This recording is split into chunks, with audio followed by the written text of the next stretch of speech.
الحمد لله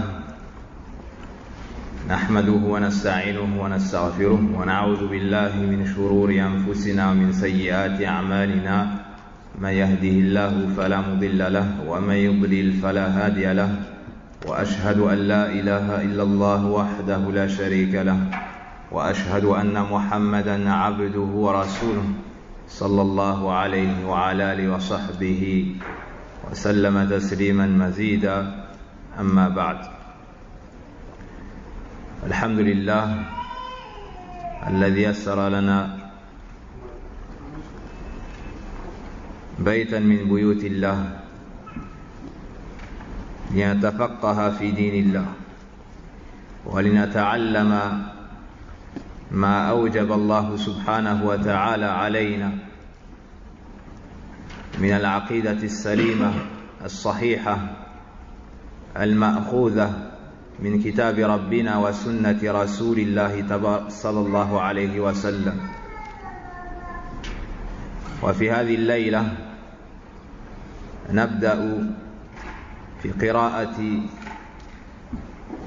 كتاب عظيم لشيخ الإسلام والمسلمين مجدد الدعوة والدين محمد بن عبد الوهاب رحمه الله تعالى.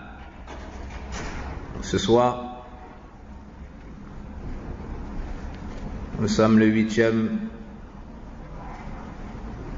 la huitième nuit du mois de Rabi' al-Awwal de l'an 1435, ce qui correspond au jeudi 9 janvier de l'année 2014.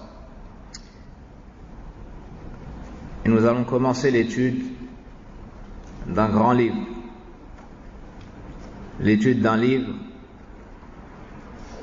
qui concerne le sujet le plus important, l'unicité d'Allah subhanahu wa ta'ala.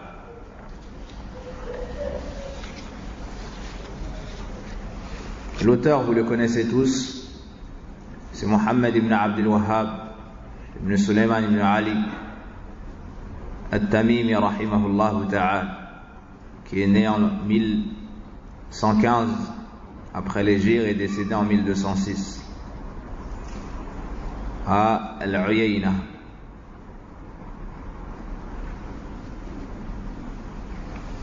Après avoir révisé l'Usul al-Thalatha, étudié al-Qa'id al-Arba'a, les savants ont pour habitude de passer à l'étude de ce grand livre, dont le titre est Kitab al-Tawhid alladhi wa haqqullahi ala al-abid, plus communément appelé Kitab al-Tawhid, le livre du Tawhid, de l'unicité. Et ce qui est voulu par l'unicité ici, c'est l'unicité d'Allah subhanahu wa ta'ala.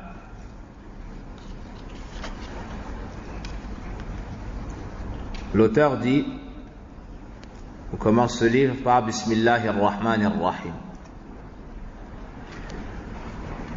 بدأ المؤلف بالبسملة كعادة المصنفين لحكم كثيرة منها اقتداء بكتاب الله العزيز، فما من سورة إلا وهي تبتدئ بالبسملة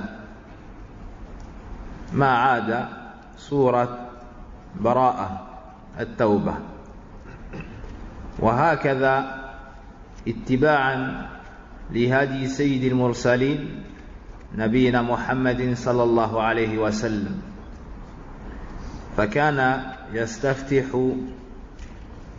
الرسائل بالبسملة كما ثبت ذلك في الصحيحين في حديث ابن عباس لما راسل هرقل، وهكذا في حديث البراء لما في عقد العقبة بدأ بالبسملة. L'auteur, rahimahullah ta'ala, a commencé se livre par la basmala, Bismillahir Rahmanir Rahim. Et cela pour plusieurs sagesses. Parmi celles-ci, pour prendre exemple sur le livre d'Allah subhanahu wa ta'ala. Ce dernier commence par la basmala. Et l'ensemble des sourates du Coran également, excepté la sourate numéro 9.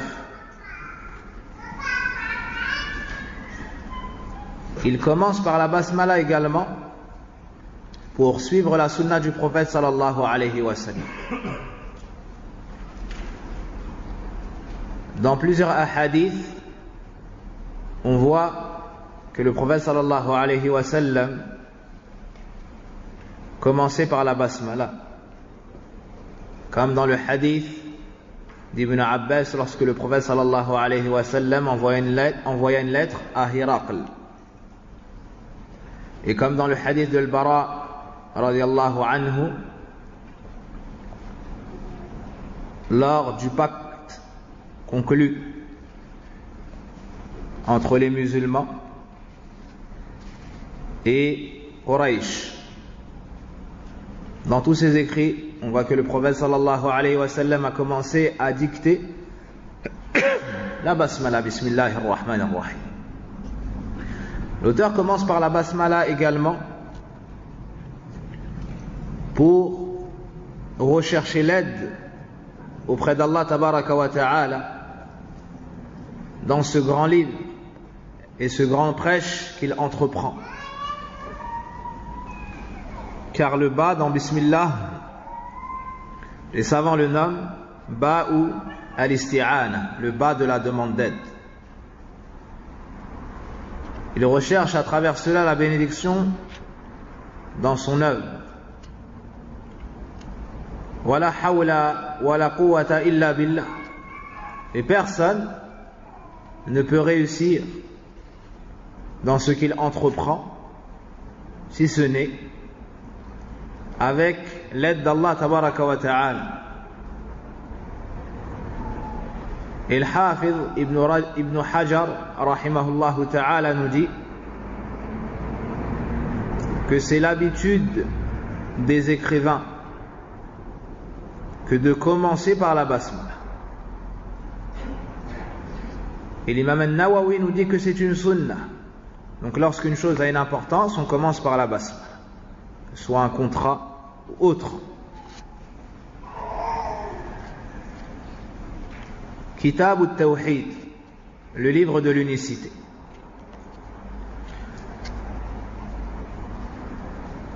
La plupart des versions du livre sont ainsi. C'est-à-dire qu'il y a la basmala, ensuite le titre, puis wa qawluhu ta'ala ou wa qawlihi ta'ala wa ma khalaqatul jinna wal insa illa liya'budun. Mais dans une nusra, dans une version, il y a ensuite alhamdulillah wa usalli wa usallim ala Muhammadin wa alihi wa sahbihi. Et le petit-fils de l'auteur, celui qui a écrit Fathul Majid, rahimahullah, nous dit qu'il a une version avec l'écriture du cheikh, de l'auteur, où il y avait, en plus donc de la basmala, alhamdallah, et ensuite la prière sur le prophète sallam, ses suiveurs et ses compagnons. موضوع الكتاب كما يدل عليه العنوان التوحيد. الشيخ في هذا الكتاب يبين التوحيد الذي أوجبه الله على عباده، الذي لأجله خلقه. الشيخ بين التوحيد بحده وبضده، وبين ما ينافيه من الشرك الأكبر وبين منقصاته من الشرك الأصغر والبدع فاتضح بهذا الكتاب كيف نحقق التوحيد أو كمال التوحيد الواجب والمستحب. L'auteur dans ce livre, rahimahullah ta'ala, nous enseigne al-tawhid, l'unicité d'Allah tabaraka wa ta'ala. Ce pourquoi, comme on le verra insha'Allah ta'ala, nous avons été créés. Il nous explique al-tawhid, comment le concrétiser, comment le parfaire et avoir le meilleur degré dans cela. Mais il nous explique aussi son contraire afin de pouvoir nous en préserver. Il nous explique ce qu'est al-shirk, la partie qui annule l'islam de la personne et son unicité, et la partie qui diminue l'islam de la personne et l'unicité. Kitab مصدر كتب بمعنى جمع لجمع الحروف والكلمات. التوحيد مصدر وحد يوحد أي جعله واحدا أو اعتقد وحدانيته في شيء. وعدد أبواب الكتاب 60 بابا. قال آخرون أو عفوا 66 بابا، وقال آخرون بل 67 بابا. ومنشأ الخلاف على الاستفتاح، هل هو باب مستقيل أم مقدمة. Donc l'auteur a réuni ce livre et l'a divisé en chapitres. Et il y a 66 chapitres, et d'autres parmi les savants disent 67 chapitres. Et cette divergence est due à l'introduction, du moins ce qu'ont jugé certains savants comme étant l'introduction du livre. Et d'autres ont dit non, c'est le premier chapitre. D'où la divergence. Certains disent 66 chapitres et d'autres disent 67 chapitres. Manhaj al-ta'lif, la méthodologie entreprise par l'auteur dans ce livre. Les savants disent هذا كتاب بديع الوضع عظيم النفع. Les savants nous enseignent que ce livre a été écrit de la meilleure façon, d'une manière très sage, et qui nous montre minutieusement la profondeur de la science de l'auteur, rahimahullah ta'ala. Dans ce livre, il a cité al-tawhid, les trois formes de tawhid, al-rububiyyah, al-uluhiyyah, al-asma, al-sifat, qu'on détaillera, incha'Allah. Mais il s'est concentré bien plus sur tawhid al-uluhiyyah pour plusieurs raisons, notamment que c'est le point dans lequel il y a le plus de manquements. Deuxièmement, les savants ont beaucoup écrit dans les deux autres parties du tawhid. Dans les deux autres parties du tawhid, il y a de nombreux ouvrages. Mais dans Tawhid al-Uluhiyyah, personne n'avait écrit un livre comme celui-ci, ordonné comme le sien, traitant d'une manière aussi complète du Tawhid. Au point où les savants ont dit, personne n'avait écrit un livre comme le sien. Et on ne pense pas que quelqu'un viendra avec un livre meilleur que le sien par la suite.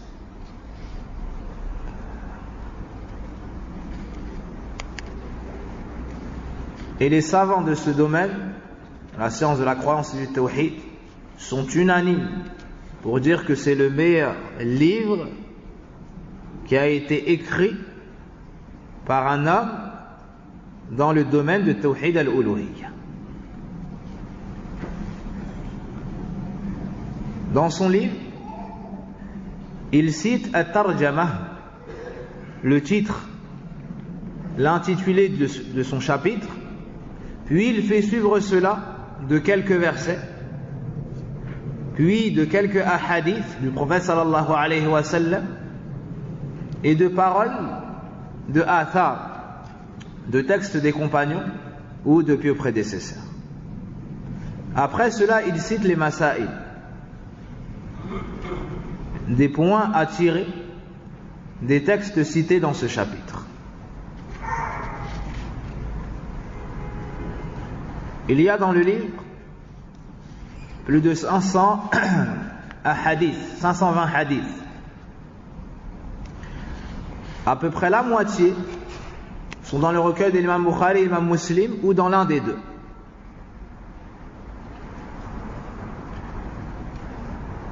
Et la plupart, si ce n'est l'ensemble, sont dans Kutub al-Sitta, dans les 6 bases de livres, de 6 recueils de hadiths. Il y a quelques hadiths qui ont été jugés faibles par les savants du hadith. Mais il n'y a pas de hadith mawdou' inventé, ni de hadith sur lequel l'ensemble des savants sont d'accord pour dire qu'il est faible. Et ces quelques hadiths qui sont faibles ont pour beaucoup d'entre eux d'autres hadiths qui viennent témoigner de la véracité des propos cités dans ce hadith,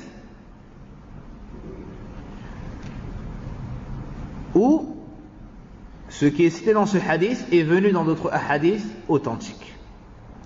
Cela nous montre la science du cheikh dans le domaine du hadith, car le cheikh avait de la science dans de nombreux domaines,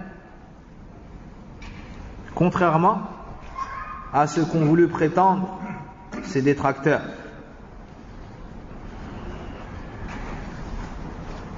إذن بسم الله الرحمن الرحيم كتاب التوحيد.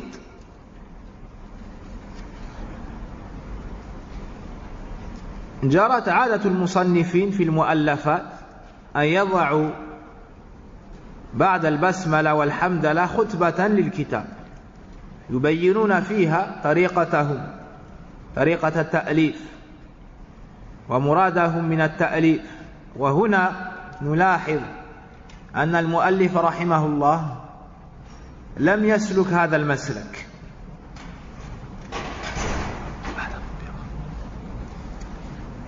بل ذكر البسملة ثم الآية.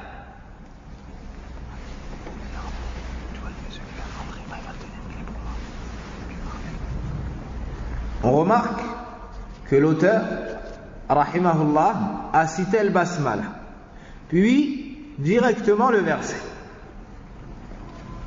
Et l'habitude des savants et des écrivains est de mettre avant cela une introduction dans laquelle ils expliquent pourquoi est-ce qu'ils ont écrit ce livre et leur méthodologie utilisée dans cet écrit, dans ce livre. Alors que l'auteur ici a dit directement wa qawluhu ta'ala wa ma khalaqtul jinna wal insa illa liya'bud. Pourquoi est-ce que l'auteur s'est comporté ainsi?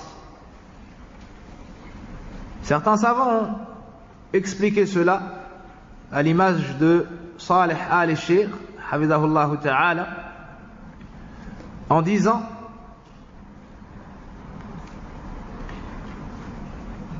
هذا التوحيد الذي بينه الشيخ في هذا الكتاب هو توحيد الله سبحانه وتعالى، ولا أحسن من كلام الله في بيان التوحيد.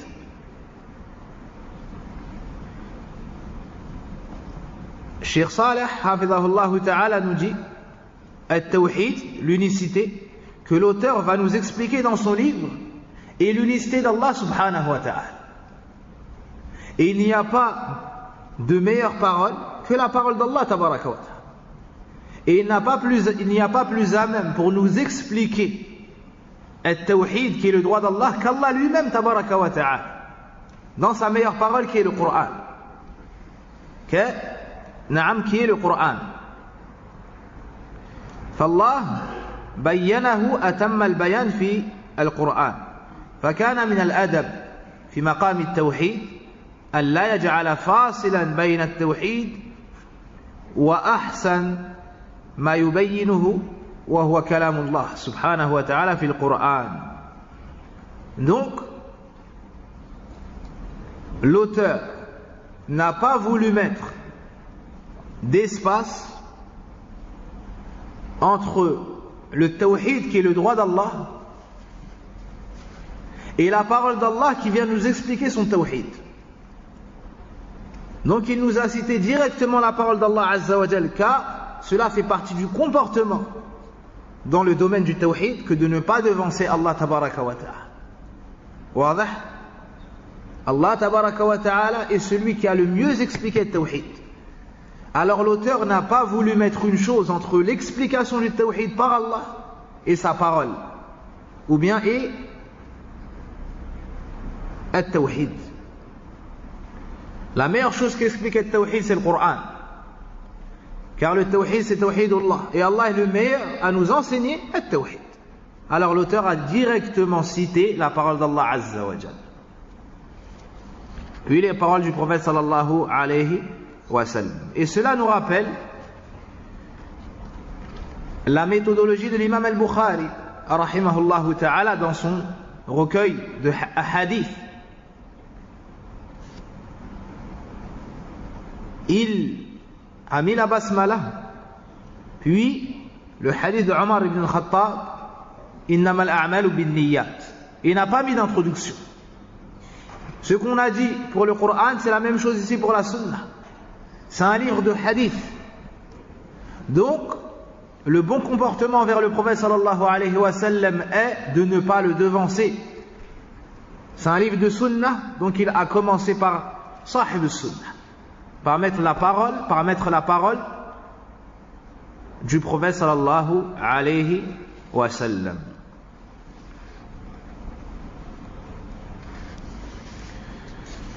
Puis le cheikh nous dit وهذا من لطائف آثار التوحيد في القلب. Et cela, ce comportement qu'a eu l'auteur rahimahullah ta'ala, est en fait un effet du tawhid dans le cœur du serviteur. Ce comportement, ne pas devancer la parole d'Allah, ne pas devancer le prophète sallallahu alayhi wa sallam, et avoir fait attention à cela, est un effet subtil du tawhid dans le cœur du serviteur.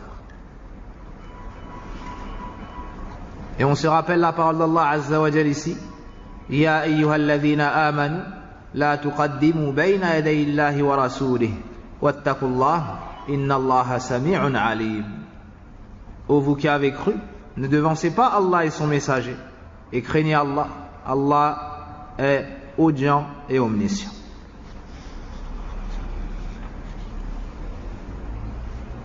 وفقه المؤلف يظهر في عدة أمور. Et la grande intelligence de l'auteur dans cet épître, dans cet écrit, apparaît dans plusieurs choses. Cela apparaît dans le titre de ces chapitres, tout comme cela l'était pour l'imam al-Bukhari rahimahullah ta'ala. Cela apparaît dans le choix des versets ensuite qu'il met sous ces chapitres, et dans le choix des ahadiths. Il nous cite les versets et les ahadiths indiquant le mieux ce qu'il veut nous faire comprendre dans ce titre. Donc il est très précis dans le choix de ces versets et de ces ahadiths, comme on le verra. Puis les masaïl qu'il a cités, la science qu'il a tirée des versets et des ahadiths.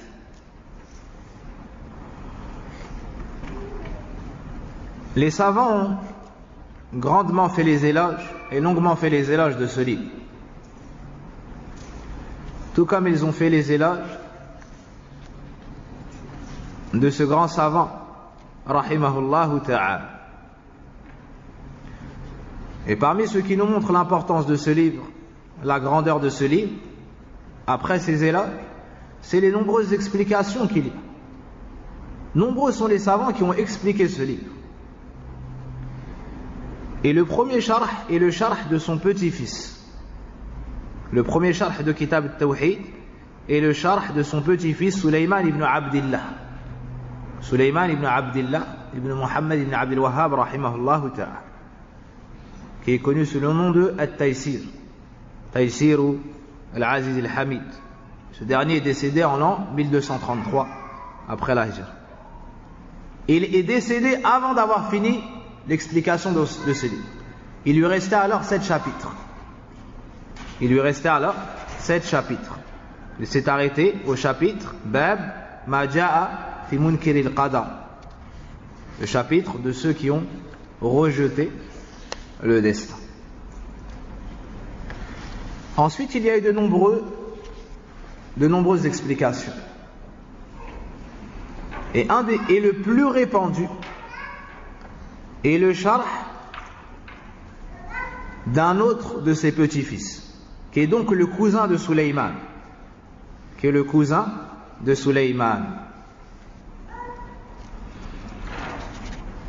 Cette explication se nomme Fathul Majid. Allah subhanahu wa ta'ala a fait en sorte que ce livre soit répandu et soit très connu.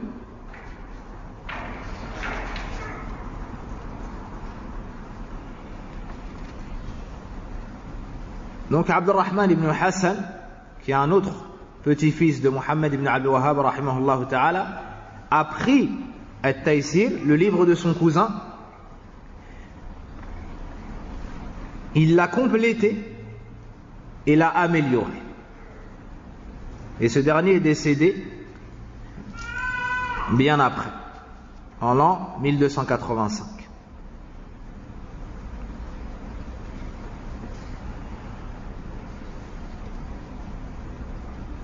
Puis il y a eu de nombreuses explications, comme l'explication de Cheikh Hamad Atiq, comme l'explication de Cheikh As-Sa'di rahimahullah ta'ala, qawl As-Sadid, Hashiyatu Cheikh Abdurrahman ibn Qasim rahimahullah, qui est décédé en 1329. Et de nos jours, il y a des shuruhat très répandus, comme le sharh d'Ibn Uthaymin rahimahullah ta'ala, Al-Qawl al-Mufid, comme I'anatul Mustafid de Cheikh Salih al-Fawzan hafidahullah ta'ala, comme At-Tamhid de Cheikh Salih al-Sheikh, et d'autres. On voit que très nombreux sont les savants qui ont fait la lecture de ce livre, l'explication de ce livre, ou bien des annotations sur ce livre. Tout cela pour vous dire quoi, chers frères? Que les savants ont donné énormément d'importance à ce livre. Et nous sommes derrière nos savants. Et on marche sur les pas de nos savants. Et ce que l'islam a considéré comme étant important, les savants l'ont considéré comme étant important. Nous nous devons donc de considérer cela comme ayant la plus grande importance.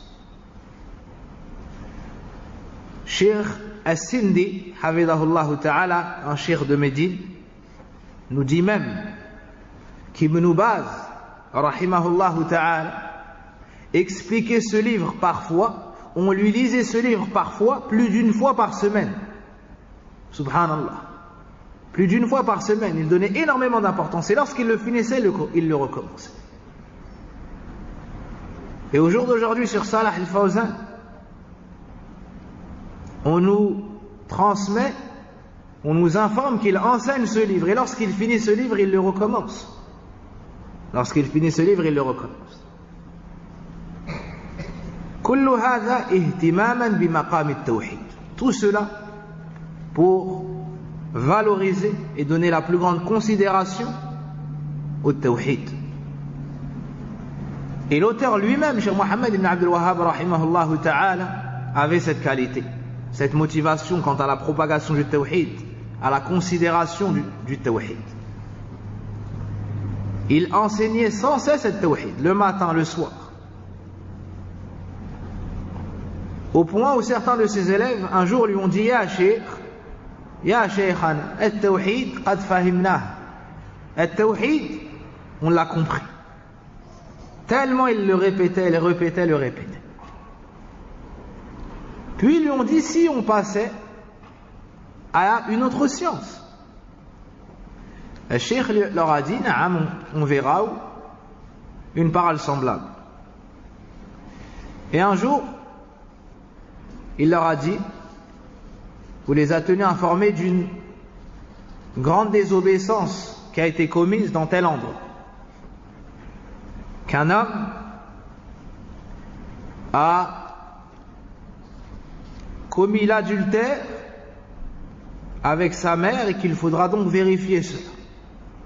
Les gens ont dit A'udhu billah. Quel grave péché. Plus tard, il leur a transmis un autre péché qui a eu lieu, lequel un poulet a été égorgé pour autre qu'Allah. Alors ils ont dit A'udhu billah, mais leur réaction n'a pas été aussi ardente et vive que la réaction qu'ils ont eue lorsqu'ils ont entendu qu'un homme a commis l'adultère avec sa propre mère. Alors il leur a rappelé le tawhid et leur a montré que le shirk est pire que le péché de commettre l'adultère, fût-ce même avec al-mahari. Puis il leur a dit vous n'avez donc toujours pas compris le tawhid, et a recommencé l'enseignement du tawhid. Si cela était valable pour les élèves de ce grand imam, que dire alors pour nous? Nous devons sans cesse nous rappeler le tawhid. Et si quelqu'un demande jusqu'à quand, on lui dira jusqu'à ce que tu aies posé tes deux pieds fi jannatillah, jusqu'à ce que tu sois entré au paradis, car même dans ta tombe tu seras encore éprouvé avec le tawhid, tu seras questionné sur le tawhid. Donc on ne faiblit pas, on reste ferme sur cette voie, on se cramponne au Coran, à la Sunnah, à la voie des pieux prédécesseurs. On étudie le tawhid et cette étude ne finit pas, incha'Allah ta'ala. Fasbiru wa sabiru. Donc soyez endurants. Et que la longueur de l'étude du livre ne nous décourage pas. Car certes le chemin est long, mais le but c'est de rester ferme sur ce chemin et de ne pas s'égarer. Et qui sait si on restera vivant jusqu'à la fin du livre. Mais ce qui compte, c'est de mourir sur التوحيد. Sur التوحيد. ونسأل الله بأسمائه الحسنى وصفاته العلى أن يوفقنا في دراسة هذا الكتاب وفي تدريسه، وأن يسر لنا الصبر والاحتساب. التوحيد لفظ شرعي. التوحيد لفظ شرعي. Sachez, chers frères, que ce mot-là, التوحيد, l'unicité, est un mot qui est un mot religieux. Ça n'est pas un mot que les savants ont amené ou inventé, mais c'est un mot qui a été cité littéralement dans la sunna du prophète sallallahu alayhi wa sallam. Et ces dérivés ont été cités dans plusieurs versets du Coran. Et on n'aurait pas pensé que viendrait une époque où on se retrouverait dans le besoin de détailler ce point-là. Car des ignorants, si on pense du bien d'eux, ou des gens qui servent, qui veulent égarer la communauté du prophète sallallahu alayhi wa sallam, si on juge selon ce qu'on voit, essaye de distraire les gens du tawhid, de ce mot et de son étude, en disant que ce mot-là que vous répétez sans cesse n'est même pas cité dans les textes. Ce mot-là que vous citez dans les textes, jusqu'à quand vous allez en parler? Et ce genre de paroles, pire les unes que les autres. Alhamdulillah, cette ambiguïté a été réfutée par les savants il y a de cela un grand moment. Et moi-même, lorsqu'Allah Azza wa Jal m'a facilité l'étude de ce livre, notre enseignant, Hafidahullah Ta'ala, nous avait cité des preuves.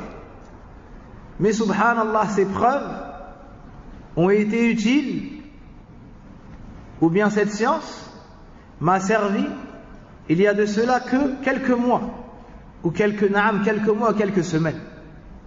Car jamais on a rencontré quelqu'un qui nous a dit que ce mot-là n'existait pas. Donc on n'a pas eu la nécessité de démontrer cela. Et voilà qu'on trouve parmi des personnes, sur la langue de personnes, s'affiliant à la prédication, quelles sont ces paroles? Et que ce mot-là n'est pas un mot qui a été cité dans les textes. Wallahu musta'an. Et il y a un frère, jazahullahu khayran, qui a réfuté cette ambiguïté, qui se nomme, si mes souvenirs sont bons, Abdurrahman waffaqahullah, wa farihtu farahan shadidan lamma qara'tu risalata. Et je me suis réjoui lorsque j'ai trouvé ses écrits et sa jalousie pour l'unicité de notre Seigneur subhanahu wa ta'ala. Fas'allah an yajziyahu khayran. Dans la Sunnah, dans Sahih Muslim, le recueil de l'imam Muslim, selon Jabir, on trouve le mot at-tawhid في صفة حجة النبي صلى الله عليه وسلم، في صفة حج النبي صلى الله عليه وسلم، وفيه قال جابر فأهل بالتوحيد. Il s'est mis en état de sacralisation par la formulation du tawhid. فأهل بالتوحيد. Ce mot est donc venu dans Sahih Muslim. Quelle est la formulation du tawhid? At-talbiya. Labayk Allahumma labayk. Labayk la sharika lak labayk. Innal hamda wan ni'mata lak wal mulk. La sharika lak. أخرج الإمام الترمذي أيضا في جامعه. L'imam الترمذي également nous cite un hadith de Jabir رضي الله عنه. قال قال رسول الله صلى الله عليه وسلم. Donc le prophète صلى الله عليه وسلم nous dit une parole dans laquelle il y a le mot at-tawhid. يعذب ناس من أهل التوحيد في النار. يعذب ناس من أهل التوحيد في النار حتى يكونوا فيها حمما ثم تدركهم الرحمة فيخرجون ويطرحون على أبواب الجنة. الحديث. Le prophète sallallahu alayhi wa sallam nous dit que des gens seront, ou bien que des gens de l'unicité, des gens du tawhid, seront châtiés en enfer.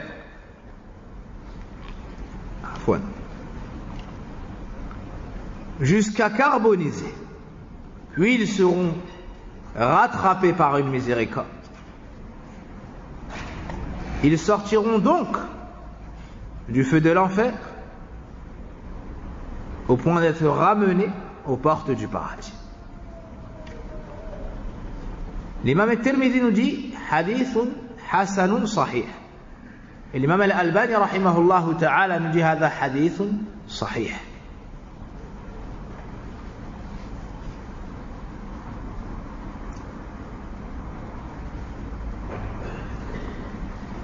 L'imam Ahmed rahimahullah ta'ala, dans son Musnad,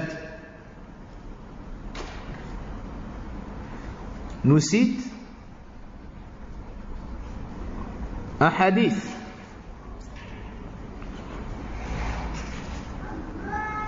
dans lequel le prophète sallallahu alayhi wa sallam fut questionné.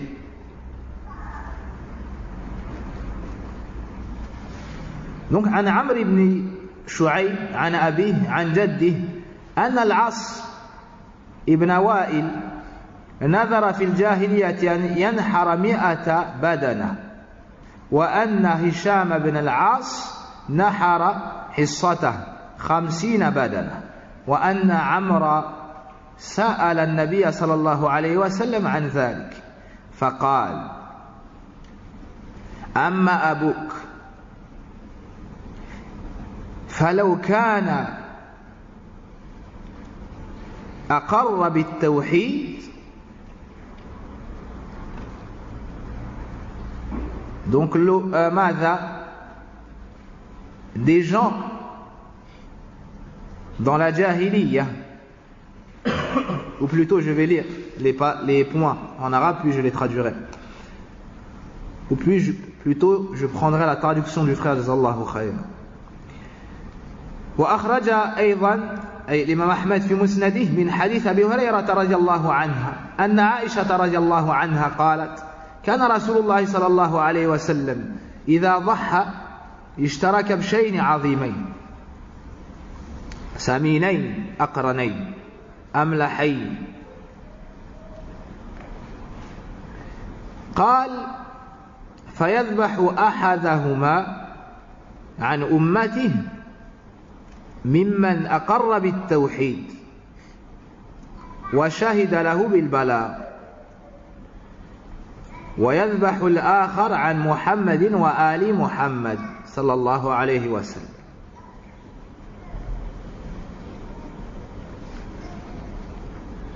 وعنه أيضا أي أحمد رحمه الله في مسنده عن النبي طيب قال النبي صلى الله عليه وسلم: كان رجل ممن كان قبلكم لم يعمل خيرا قط إلا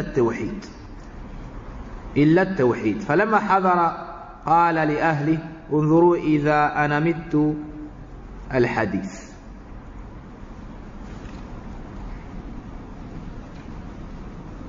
وفي نهاية الحديث: فغفر له بها ولم يعمل خيرا قط إلا التوحيد.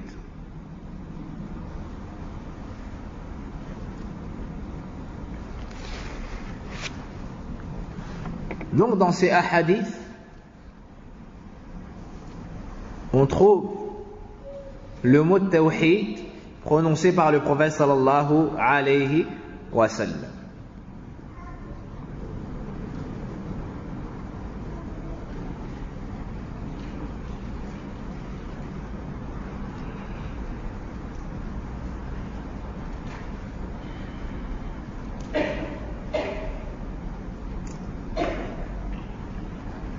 Et les dérivés de ce mot ont été cités dans le Coran également.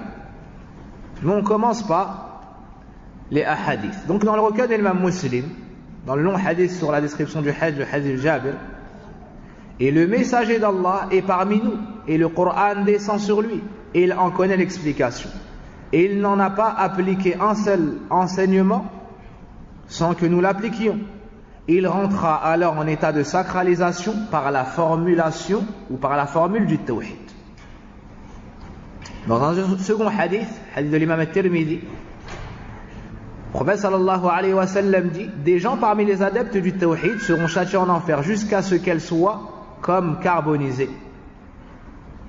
Puis la miséricorde les attendra. Elles en sortiront et seront poussées aux portes du paradis. Dans un autre texte, apporté par l'imam Ahmed,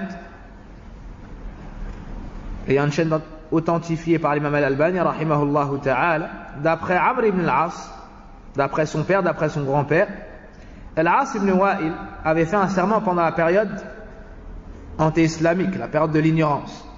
Ce serment était de sacrifier 100 chameaux. Hisham ibn al-As en sacrifia 50 au nom de son père.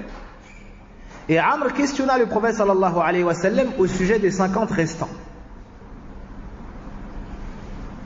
Et il dit, donc le prophète sallallahu alayhi wa sallam, concernant ton père, s'il avait reconnu at-tawhid, alors le fait que tu jeûnes et que tu fasses des aumônes en sa faveur lui aurait été profitable. Dans le recueil d'Imam Ahmed toujours, hadith de Abu Hurayra, dans lequel Aïcha radiallahu anha dit, le messager d'Allah sallallahu alayhi wa sallam, pour le sacrifice, achetait 2 grands et gros béliers cornus, bigarrés, castrés. Il dit, et il égorgeait un des 2 pour les membres de sa communauté qui reconnaissaient le tawhid, et l'autre pour Mohammed et sa famille, pour lui-même et sa famille. Dans le Musnad de l'imam Ahmed toujours, selon Abu Hurayra, il fut un homme parmi les générations qui vous ont précédé qui n'avait à son actif aucune œuvre de bien, si ce n'est le tawhid.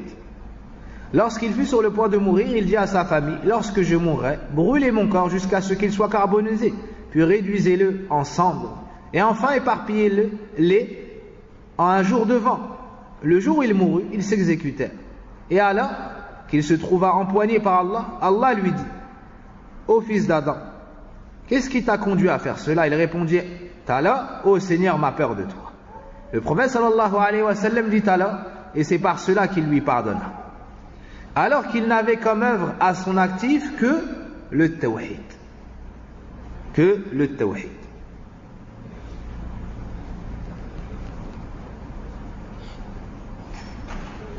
Dans le Coran, on trouve des dérivés du mot tawhid.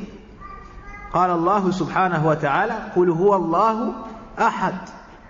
Dit, il est Allah unique, l'unique, ou bien unique. Dans Surat al-Isra, وَإِذَا ذَكَرْتَ رَبَّكَ فِي الْقُرْآنِ وَحْدَهُ وَلَّوْا عَلَى أَدْبَارِهِمْ نُفُورًا. Et quand dans le Coran tu évoques ton Seigneur l'unique, il tourne le dos par répulsion. Dans Surat Az-Zumar, وَإِذَا ذُكِرَ اللَّهُ وَحْدَهُ اشْمَأَزَّتْ قُلُوبُ الَّذِينَ لَا يُؤْمِنُونَ بِالْآخِرَةِ وَإِذَا ذُكِرَ الَّذِينَ مِن دُونِهِ إِذَا هُمْ يَسْتَبْشِرُونَ. Et quand Allah est mentionné seul, wahdahu, les cœurs de ceux qui ne croient pas en l'au-delà se crispent, et quand on mentionne ceux qui sont en dehors de lui, voilà qu'ils se réjouissent. Dans Surat Ghafir, ذَلِكُمْ بِأَنَّهُ إِذَا دُعِيَ اللَّهُ وَحْدَهُ كَفَرْتُمْ وَإِنْ يُشْرَكْ بِهِ تُؤْمِنُوا فَالْحُكْمُ لِلَّهِ الْعَلِيِّ الْكَبِيرِ. Il en est ainsi car lorsqu'Allah était invoqué seul, vous ne croyez pas. Et si on lui donnait des associés, alors vous croyez. Le jugement appartient à Allah, le très haut, le très grand. L'imam al-Barawi, rahimahullah ta'ala,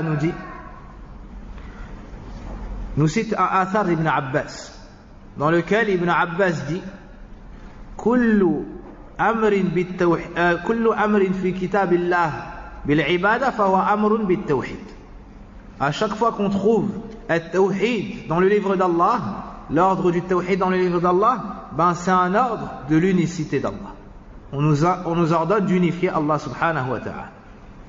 Dans le livre Ma'alim al-Tanzil. Et on voit dans des livres de grands savants comme l'imam al-Bukhari, Kitab al-Tawhid. Kitab al-Tawhid. Donc ce mot est connu chez les pieux prédécesseurs, a été cité par le prophète sallallahu alayhi wa sallam, et ses dérivés sont venus dans le Coran.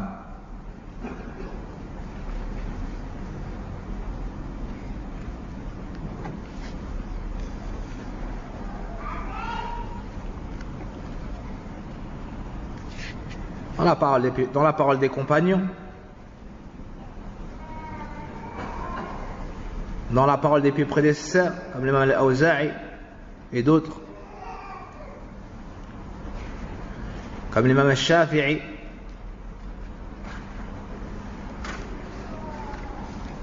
وفي هذا كفاية إن شاء الله تعالى. Et cela suffit pour prouver et démontrer, et pour qu'il ne subsiste plus aucun doute dans nos cœurs quant au fait que le mot tawhid est un mot shar'i.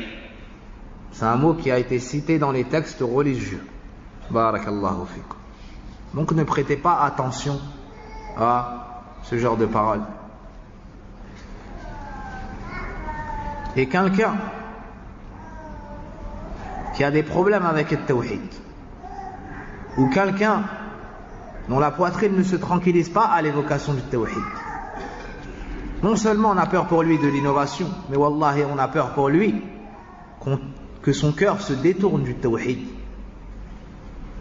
et qu'il finisse avec une mauvaise fin. فنسأل الله سبحانه وتعالى لنا وله التوفيق والثبات وحسن الخاتمة. الله المستعان.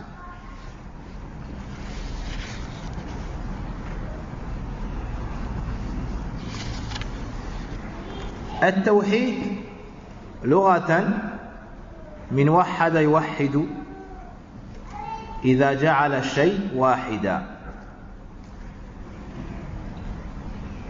واعتقاد وحدانية الشيء. التوحيد dans la langue arabe, c'est le fait de rendre une chose unique dans son état. التوحيد dans la langue arabe, c'est le fait de rendre une chose unique dans son état, ou d'avoir comme croyance qu'une chose est unique dans son état, ou d'avoir comme croyance qu'une chose est unique dans son état. Comme a dit Ibn Sa'di rahimahullah ta'ala, si mes souvenirs sont bons.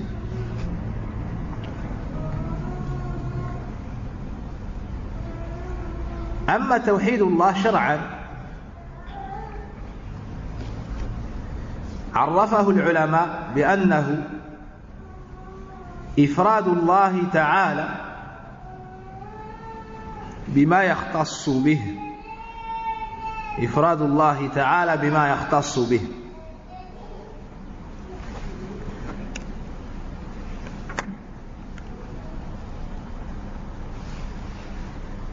التوحيد dans la langue arabe, التوحيد dans la religion, c'est le fait d'unifier Allah dans ce qui lui est propre, ou d'avoir la croyance qu'Allah est unique dans ce qui lui est propre.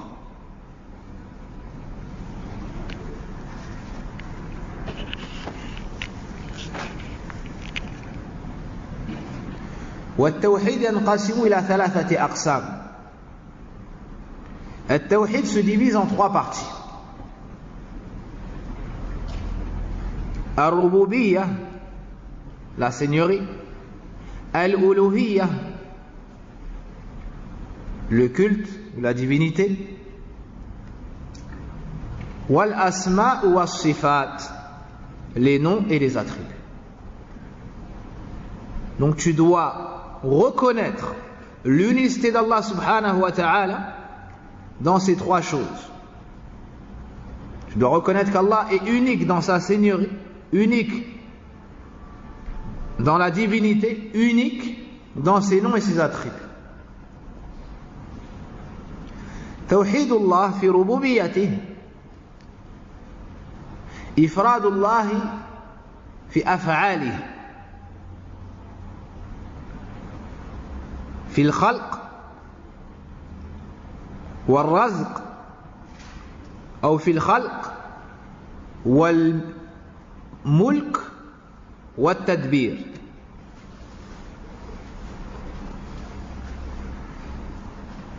توحيد الربوبية, l'unicité d'Allah dans la seigneurie, se définit comme étant le fait de reconnaître l'unicité d'Allah subhanahu wa ta'ala dans sa seigneurie, c'est-à-dire unifier Allah Azza wa Jal dans ses actes envers ses créatures. Tu dois reconnaître qu'Allah est unique dans ses actes envers ses créatures, comme étant le seul créateur, le seul propriétaire et le seul gérant. Et le seul gérant.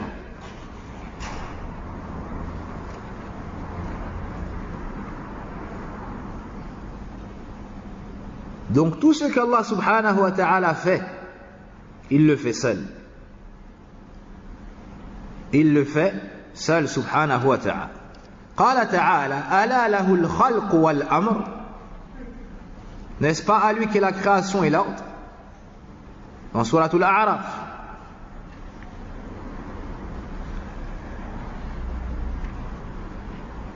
Et dans Surat Fatir, هل من خالق غير الله يرزقكم من السماء والأرض?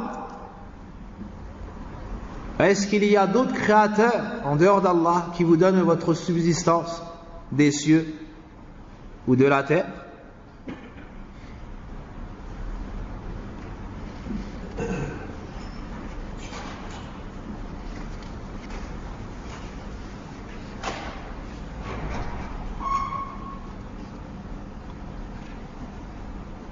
Et Allah nous dit Yudabbirul Amr. Donc Allah est unique dans ses actions envers ses créatures. Tawhid al-Rububiyyah, c'est le fait que tu aies comme croyance que tout ce qu'Allah fait, il le fait seul. C'est le seul créateur. Il n'a pas d'associé dans cela. C'est le seul propriétaire. Il n'a pas d'associé dans cela. Et c'est le seul gérant et administrateur. Il n'a pas d'associé dans cela. Celui qui reconnaît ça et les parties composantes de ces points aura unifié Allah subhanahu wa ta'ala dans la Seigneurie. Mais est-ce que ce tawhid est suffisant? Est-ce que c'est le tawhid demandé, le tawhid qui te sauvera du feu de l'enfer et qui te fera entrer au paradis par la miséricorde d'Allah? Non, car Kuffar Quraysh ont reconnu ce tawhid là, mais il n'est pas suffisant. Celui qui reconnaît tawhid al-rububiyyah يستلزمه أن يأتي بالنوع الثاني من أنواع التوحيد الذي هو توحيد الألوهية. Après avoir reconnu qu'Allah Azza wa Jal était unique dans ses actions envers ses créatures, tu te dois maintenant de reconnaître qu'il est le seul à mériter entièrement toute l'adoration, ce qu'on appelle توحيد الألوهية. توحيد الألوهية هو إفراد الله بالعبادة. توحيد الألوهية, c'est le fait d'unifier Allah Azza wa Jal par nos actes d'adoration. Donc dans Tawhid al-Rububiyyah, on parlait des actions de qui envers qui? D'Allah envers nous. Dans Tawhid al-Uluhiyyah, nous parlons des actions de qui envers qui? Des serviteurs pour Allah subhanahu wa ta'ala. Est-ce que cela est clair? Alhamdulillah. Allah nous dit Ala lillahi ad-dinul khalis. Il nous dit également Ya ayyuhan nas u'budu rabbakum. Wa kadha yaqulu rabbuna wa ma umiru illa liya'budu Allaha mukhlisina lahu ad-din hunafa. Allah nous dit il ne leur a cependant été ordonné que d'adorer Allah, et cela d'un culte exclusif. Il nous dit également, n'est-ce pas Allah qu'appartient la religion pure? Dans un autre verset, ô vous les gens, adorez votre Seigneur. Et on a cité la parole d'Ibn Abbas, qui dit que tout ordre de l'adoration dans le Coran est un ordre du tawhid. Et c'est cela même le sens de La ilaha illallah. La ilaha illallah. Nulle divinité ne mérite véritablement d'être adorée si ce n'est Allah. Après cela, tawhid Allah fil asma'i was sifat, unifier Allah dans ses noms et ses attributs. Wa huwa ithbatu ma athbata Allah li nafsihi في كتاب الكريم أو أثبت له رسوله صلى الله عليه وسلم في السنة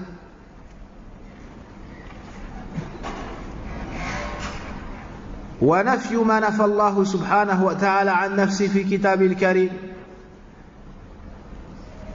أو نفى عنه رسوله صلى الله عليه وسلم في السنة.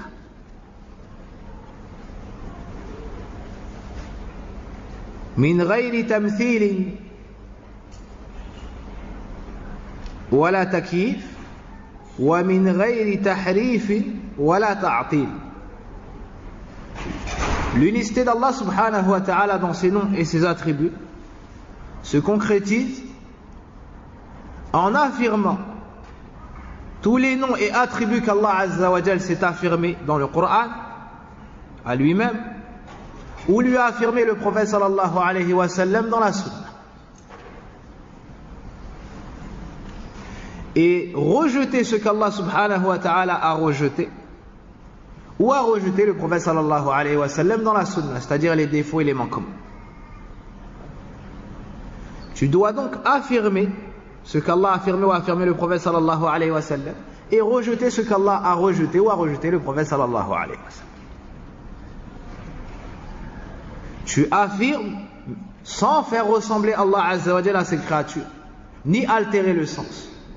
Et tu rejettes ce qui a été rejeté sans rejeter ce qui a été affirmé, ni altérer le sens.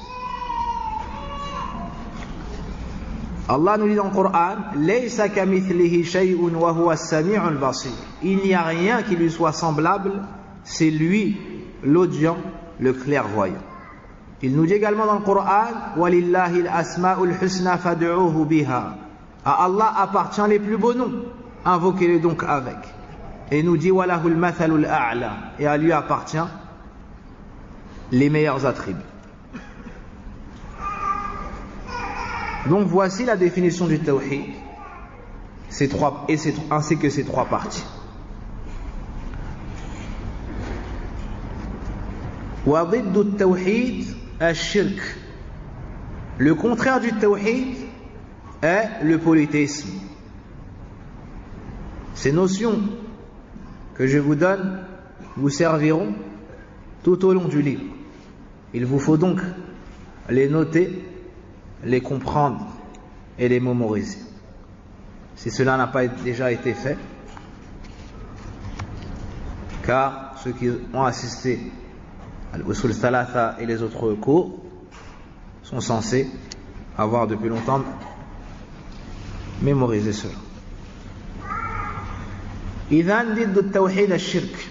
Le contraire du tawhid est الشرك, le polythéisme. Le polythéisme. وهذه المادة تدل على المشاركة بين شيئين. Ce mot-là, الشرك, nous indique l'association entre deux choses. والنصيب, et la part, une part d'une chose. Par exemple, deux personnes s'associent dans un commerce et investissent dans un commerce. Un tel aura 40% des parts et l'autre aura 60% des parts. Voici une association. Dans le Coran, Allah subhanahu wa ta'ala nous dit dans l'histoire de Moussa que Moussa a demandé à Allah azza wa jal de joindre, d'associer Haroun dans sa mission. Et a dit وَاجْعَلْ لِي وَزِيرًا مِنْ أَهْلِي هَارُونَ أَخِي وَأَشْرِكْهُ فِي أَمْرِي.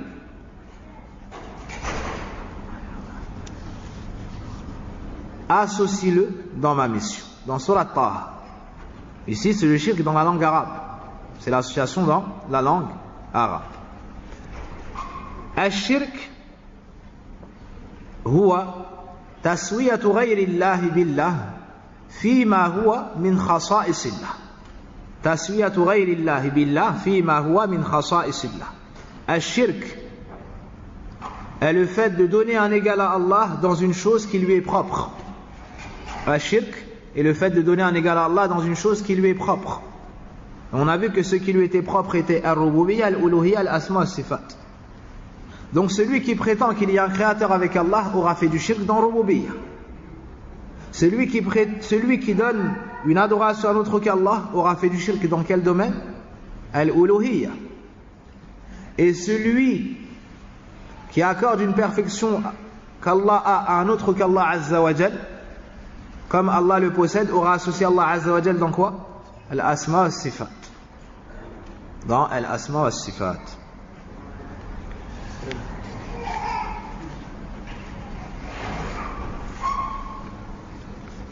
Et dans ce livre, avant cela, الشرك ينقسم إلى قسمين.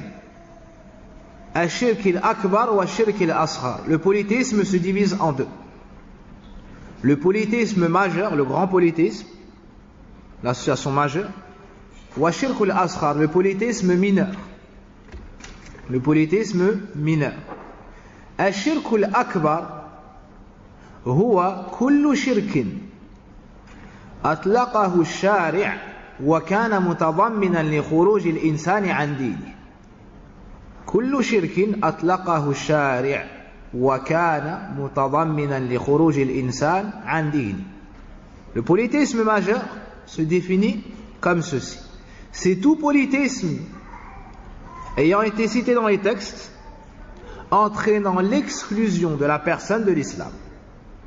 Tout polythéisme qui a été cité dans les textes ayant pour conséquence l'exclusion de la personne de l'islam.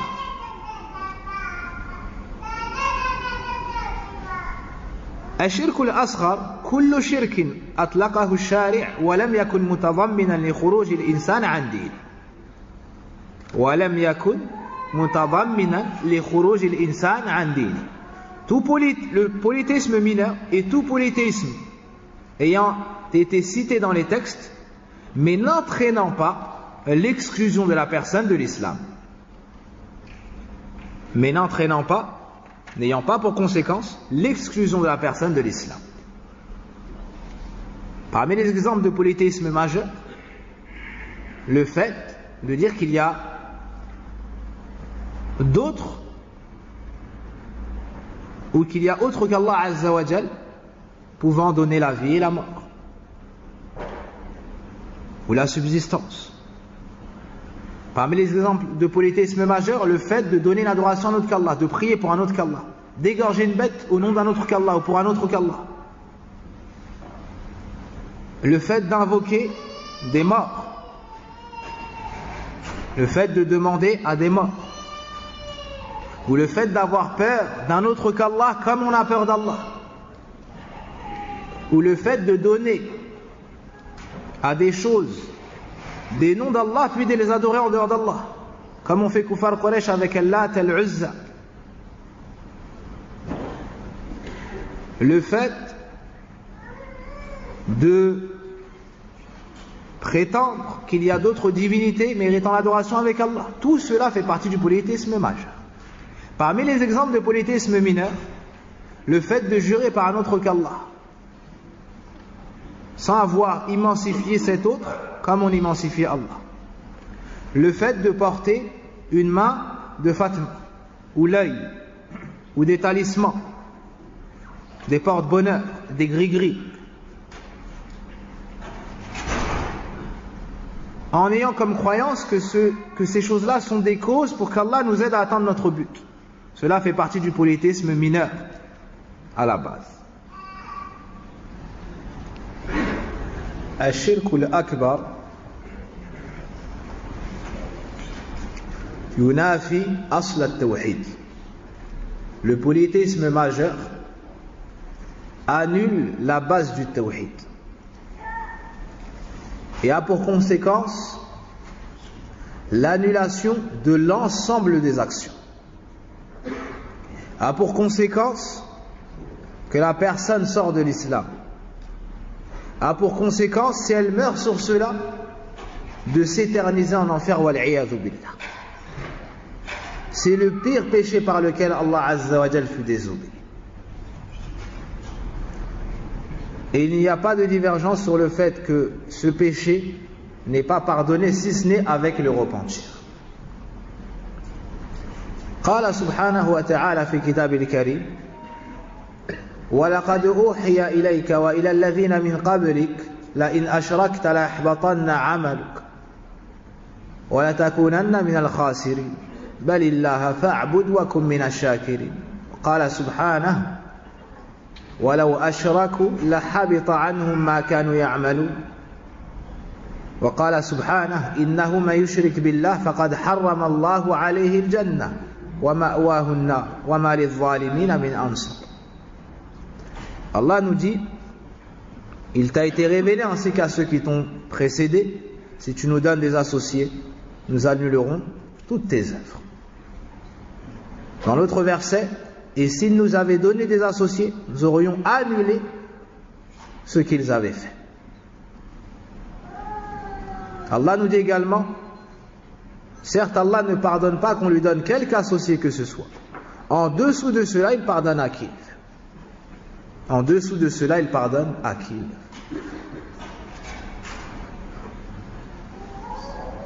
Le prophète sallallahu alayhi wa sallam nous dit: Man mata wa huwa yad'u min dunillahi niddan dakhala an-nar.